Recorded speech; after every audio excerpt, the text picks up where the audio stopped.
Noong linggo, Hunyo 27, 1,976 ang lingguhang pagpupulong ng gabinete ng Israel ay napatigil ng inabot ng hepe ng kawani ng pulong ministro na si Eli Mizrahi kay punong ministro Rabin ang isang tala na may dramatikong mensahe. Mga alas 12:30, natanggap ang unang balita ng pagdukot sa eroplano. Ipinaalam ito ng punong ministro sa gabinete. Ang mga susunod na mangyayari ay magdadala sa Israel sa di pa nararanasang kaguluhan at magreresulta sa kamanghamanghang operasyon. 3,500 kilometro ang layo.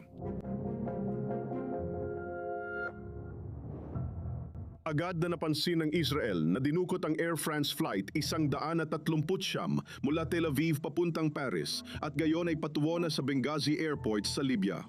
Nagtaas ng alerto ang pamahalaan ng Israel at sinubukang mangalap ng mga detalye. Sa isang bihirang recording ng tawag mula kay Eli Mizrahi, hepe ng kawani ni Pulong Ministro Rabin, maririnig mismo si Rabin na tinatanggap ang balita ng pagdukot. Hello?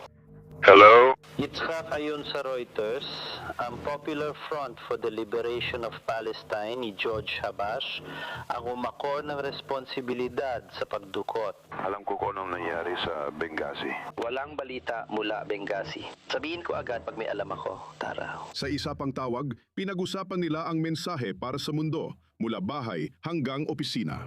Ayon sa ipinaalam namin sa gobyerno, tinitingnan namin ang opisina ng Tsufar dahil kami ang gobyerno ng Pransya na responsabale sa kapalaran ng lahat ng sangkot. Isang linggo pa bago dumating ang mga komandong Israeli sa Uganda, ngunit abala muna ang Israel sa diplomasya bago ito mabigo. Hepe ng kawani para sa record.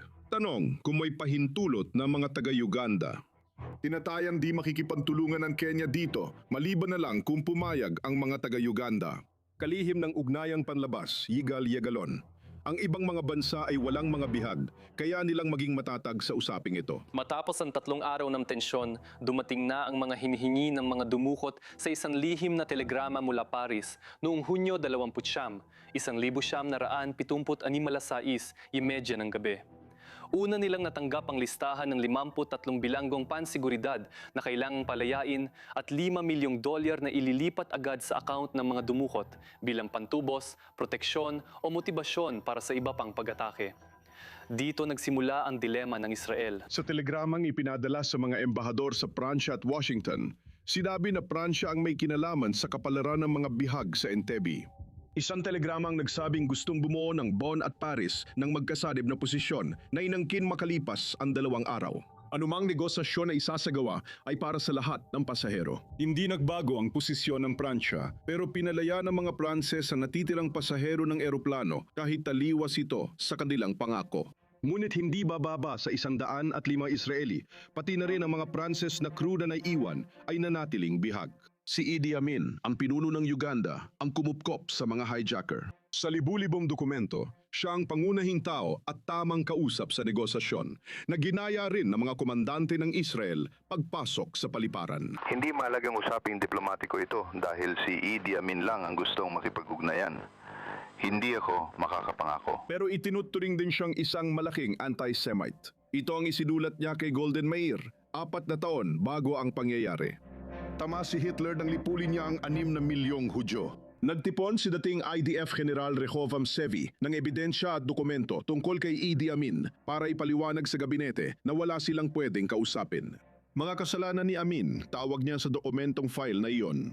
Hindi ko intensyon na sabihin ang popular na plano para sa labanan sa Palestina na dalhin ang mga bihag sa Uganda, pero tinanggap kong lumakad doon dahil sa makataong dahilan. Samantala, mahirap ang mga pag-uusap sa Israel. Sasali ba tayo sa negosasyon sa mga terorista? Magpapalaya ba tayo ng mga bilanggong pangseguridad kapalit ng mga bihag? Dilema itong haharapin ng mga lider ng Israel sa mga susunod na dekada. Sa 10,000 dokumento ng Operasyon Entebbe sa National Archives, tampok din ang mga lihim na pag-uusap bago magpasya sa plano. Noon ay isa sa pinakamapangahas, 3,500 kilometro mula Israel para iligtas ang mga Israeli bihag. Ganito ipinaliwanag ng Chief of Staff. 4 na eroplano ang darating ng magkakasunod, aniya. Ang komandante ng eskwadron na Mangungguna ay darating sa Lawa at Liliko, Pakanduran. Pinutol siya ni Rabin at tinanong, "Nakapunta ka na ba doon dati?" Oo, Liliko pa, Kanluran at Lalapag. Ito ang pangunahing puwersa na ang tungkulin ay makarating agad-agad sa mga bihag. Tumawag sa akin si Kuti Adam, Deputy Chief of Staff, at nagbabala, "Maghanda ka ng grupo ng mga sundalo, dadalhin ka at pumunta ka agad sa General Staff sa Korea." Pero sa yugtong ito, wala pang intelihensya, wala pang mga pananaw, at wala pang plano. Sa halip, ipinasa niya ito sa amin. Tinanong namin, kailan ito mangyayari? Sabi niya, sa loob ng 24 na oras, lilipad tayo kung may operasyon. Sabi ko, tungkol saan ito? Sabi niya, hindi ko pa alam. Mayroon akong globo sa opisina. Noon may globo, alam mo, at hanapin natin ang Entebbe sa Uganda.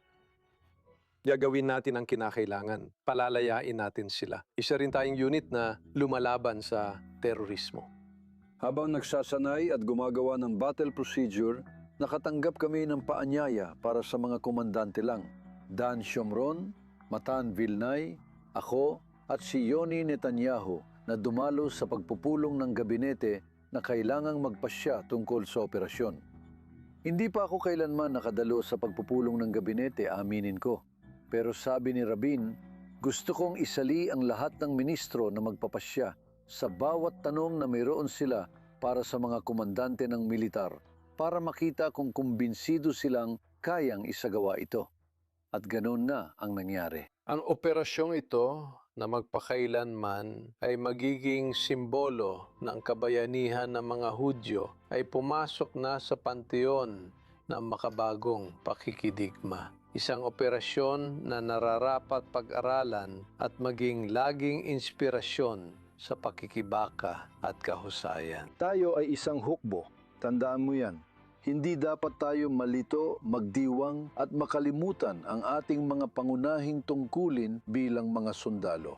Kaya kumain kami ng tanghalian ng maayos, naligo kami at bumalik kami kay Shoshana.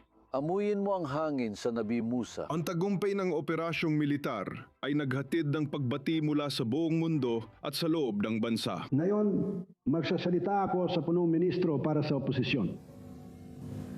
Magkakaiba ang ating pananaw sa manayang kapulungan ito. At tiyak na magkakaroon pa ng mga matitinding, seryoso at marahil ay mainit na pantapalo sa pagitan natin. Ngunit sa araw na ito, mula sa kaibuturan ng aming puso, sinasabi namin, Punong Ministro, saludo kami sa iyo.